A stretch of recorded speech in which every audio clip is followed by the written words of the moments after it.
రైతు కోసరం తెలుగుదేశం జనసేన రెండు పార్టీలు కూడా అన్నదాత కింద 20,000 రూపాయలు ఇస్తాం. అక్వా రైతును ఆదుకుంటాం.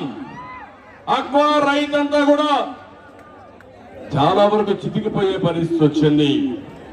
ఈ ముఖ్యమంత్రి వచ్చిన తర్వాత హ్యాచరీస్ పోయినాయి. అక్వా రైతు మునిగిపోయాడు. రైతు కూలీ మునిగిపోయాడు. కౌలు రైతు దెబ్బతిన్నాడు. వరి ధాన్యం పండించే రైతుకు గిట్టుబాటు ధర రావడం లేదు. ఎక్కడ చూసినా దేశంలో ఎక్కువ ఆత్మహత్యలు చేసుకునే రైతాంగం మన రాష్ట్రంలో ఉన్నారు. ఎక్కువ అప్పుల పాలైన రాష్ట్రం మన రాష్ట్రమే దానికి నెంబర్ 1. మళ్ళీ హామీ ఇస్తున్నా, రైతులను ఆదుకుంటాం. ప్రతి ఒక్క రైతుకి కౌలు రైతుని ఆదుకునే బాధ్యత తెలుగుదేశం జనసేన తీసుకుంటాం. మేము మీ ముందుకు దానికోసం వస్తాం, న్యాయం చేపిస్తామని చెప్పి నేను మీకు తెలియజేస్తున్నా. ఇంకో పక్క వెనుకబడిన వర్గాలకు భరోసా ఇస్తున్నా. అందుకే వెనుకబడిన వర్గాలకు ప్రత్యేక ప్లాన్ తీసుకొస్తాం. తెలుగుదేశాన్ని ఆదరించింది, ఇన్ని సంవత్సరాలుగా గెలిపించింది మా వెనుకబడిన వర్గాలే. ఈరోజు రామకృష్ణుడు గారు ఉన్నారంటే పార్టీ పెట్టినప్పటి నుంచి పార్టీలో ఉన్నారు.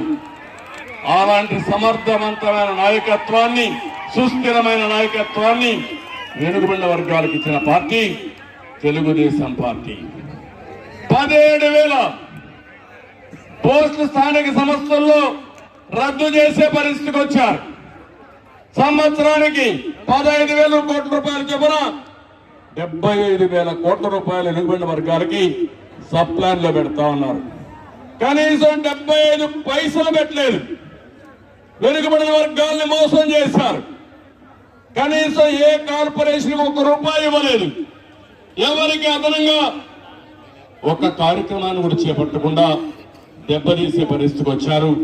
అందుకే హామీ ఇస్తున్నా, వెనుకబడిన వర్గాల కోసం జై హో బీసీ తీసుకొచ్చాం. ఈ జై హో బీసీ నిరంతరం ముందుకు తీసుకుపోయి 43 సంవత్సరాలకు గౌరవించిన బీసీల్ని పైకి తీసుకొచ్చే బాధ్యత, అండగా ఉండే బాధ్యత జనసేన తెలుగుదేశం తీసుకుంటామని మరొక్కసారి మీకు తెలియజేస్తున్నా. వీళ్ళకే కాదు, కాపులున్నారు, అదే మరి అగ్రవర్ణాలు ఉన్నారు, వాళ్ళందరికీ కూడా న్యాయం చేస్తాం. ఏ వర్గం కూడా ఇబ్బంది పడకుండా అన్ని కులాలని, అన్ని మతాలని, అన్ని ప్రాంతాలని అన్ని విధాలా గౌరవించే బాధ్యత తీసుకుంటాం. ఎస్సీలు ఉన్నారు. ఈ రోజు మీరు ఈ జిల్లాలో ఎస్సీలను చూశారు.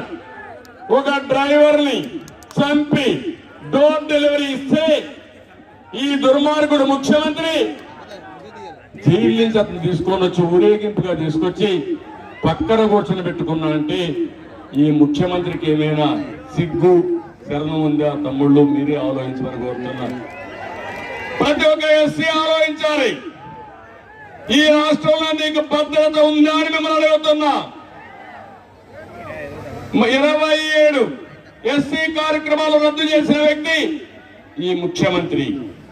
ఎస్సీలన్నా ఎస్టీలన్నా చాలా నీచంగా చూసే వ్యక్తి మనస్తత్వం ఈ ముఖ్యమంత్రి అని కూడా నేను మీకు తెలియజేస్తున్నా. అందుకే నేను మిమ్మల్ని అందరినీ కోరుతున్నా, ఏదైతే మనం ఇచ్చిన కార్యక్రమం బాబు షూరిటీ భవిష్యత్తు గ్యారంటీ తూచా తప్పకుండా అమలు చేసే బాధ్యత నాది.